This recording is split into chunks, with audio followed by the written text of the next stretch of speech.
Hello friends, எல்லாருக்கும் வணக்கம். Welcome back to my channel Abi's happiness. இன்றைக்கி நம்ம சேனலில் ஒரு மீல் ப்ரிப்பரேஷன் vlog தான் பார்க்க போகிறோம்.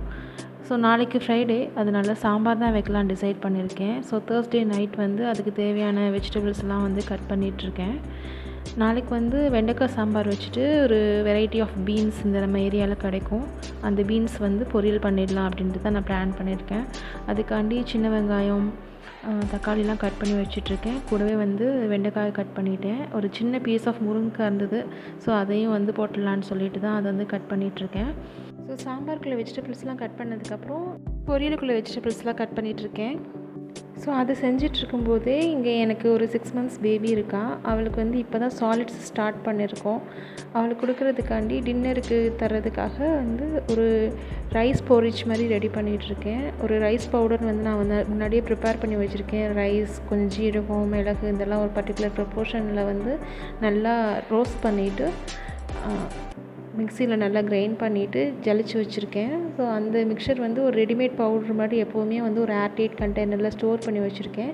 நமக்கு தேவைன்னும் போது நமக்கு எவ்வளோ வேணுமோ ஒரு டீஸ்பூனோ 2 டீஸ்பூனோ போட்டுட்டு வாட்ரு கொஞ்சம் ஆட் பண்ணி நல்லா லம்ஸ் இல்லாமல் மிக்ஸ் பண்ணிவிட்டு கொஞ்ச நேரம் லோ ஃப்ளேமில் வச்சு கலர்னாலே இந்த மாதிரி ஒரு கூல் கன்சிஸ்டன்சியில் ரெடி ஆகிடும். இதுதான் என் பாப்பாவுக்கு டின்னருக்கு நான் தரப்போகிறேன். ஸோ இந்த ஒர்க் நடந்துகிட்ருக்கும்போதே பால் வந்துடுச்சு. ஸோ அதை சைடில் காய்ச்சி வச்சிடலான்னு சொல்லிவிட்டு அந்த பாலை அடுப்பில் வச்சுட்டு நான் பொரியலுக்கான வேலையை கண்டினியூ பண்ணிகிட்ருக்கேன். இதுக்கு நான் வெங்காயம், இஞ்சி, பூண்டு இது மட்டும் நான் ரெடி பண்ணி வச்சுக்கிறேன். அவ்வளோதான் மசாலா நான் அந்த பொரியலுக்கு போடுவேன். ரொம்ப சிம்பிளாக தான் பண்ணுவேன், ஆனால் நல்லா டேஸ்ட்டாக இருக்கும். ரெடி பண்ண வெஜிடபிள்ஸ்லாம் பாக்ஸில் போட்டு மூடி வச்சுருவேன். இது நம்ம வெஜிடபிள்ஸ் ப்ரிப்பேர் பண்ணிக்கிறதுன்றது ஒரு 2 days வரைக்கும் நம்ம இந்த மாதிரி கட் பண்ண வெஜிடபிள்ஸை ஃப்ரிட்ஜில் ஸ்டோர் பண்ணலாம். நான் ஒரு 12 hours கம்மியாக தான் ஸ்டோர் பண்ணுறேன். இப்போ ஒரு 6 to 7:30 தான் நான் இந்த ஒர்க்ஸ் மேக்ஸிமம் பண்ணுவேன். அடுத்த நாள் மார்னிங் நான் 7:30க்கு குக்கிங்கே ஃபுல்லாக முடிச்சிடுவேன். ஸோ வெஜிடபிள்ஸை ஃப்ரிட்ஜில் ரொம்ப நேரம் ஸ்டோர் பண்ணுற அந்த ரிஸ்க்கும் இல்லை. அண்ட் மார்னிங்லேயும் எனக்கு ரொம்ப ஈஸியாக இருக்கும். என்ன தான் நான் பாப்பா பார்த்துட்டு வீட்டில் இருந்தாலும் என்னோடய அம்மா, ஹஸ்பண்ட் எல்லாருமே ஒர்க் போகிறாங்க.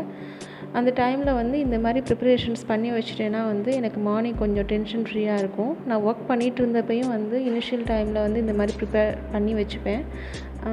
எனக்கு எதுவுமே டென்ஷன் ஆகாமல் ஒர்க் பண்ணணும். அப்போனா தான் சரியாக இருக்கும். ரொம்ப டென்ஷன் ஆனேன்னா எல்லாமே சொதப்பிடுவேன். அதனால் எப்போவுமே நான் கொஞ்சம் ப்ரிப்பேர்டாக தான் இருப்பேன் எல்லா விஷயத்துலையுமே.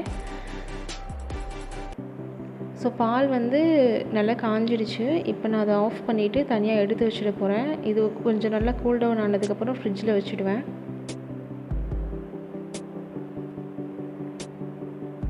இப்போ கட் பண்ண வெஜிடபிள்ஸ் எல்லாம் நான் ஃப்ரிட்ஜில் ஸ்டோர் பண்ணிகிட்ருக்கேன். இந்த மீன் டைம் நான் பருப்பு, நாளைக்கு சாம்பாருக்குள்ள பருப்பு நல்லா வாஷ் பண்ணிவிட்டு சோக் பண்ணி வச்சுட்டேன். தண்ணியில் சோக் பண்ணி வச்சுட்டேன். இப்படி நம்ம சோக் பண்ணி வச்சிட்டோன்னா காலையில் வந்தோன்னே குக்கர் வைக்கிறதுக்கு ரெடியாக இருக்கும். அதோட பருப்பு ஓவர் நைட் சோக் ஆகிறதுனால நீங்கள் ரொம்ப நேரம் அதை குக் பண்ணணும்னு அவசியம் இருக்காது. ஒரு 3 to 4 whistles ஸ்லோ ஃப்ளேமில் விட்டிங்கனாலே நல்லா குக் ஆகிடும். இப்போது நான் இந்த ரெடி பண்ண அந்த ரைஸ் பொரிஜை அம்மா கிட்டே கொடுத்துருவேன். அவள் பாப்பாவுக்கு ஊட்டி விட்டுருவான். பாப்பா சாப்பிட்டு இப்போ விளையாடிட்டுருக்கா.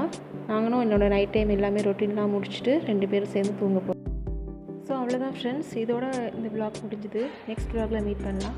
தேங்க்யூ ஸோ மச் ஃபார் வாட்சிங். பை.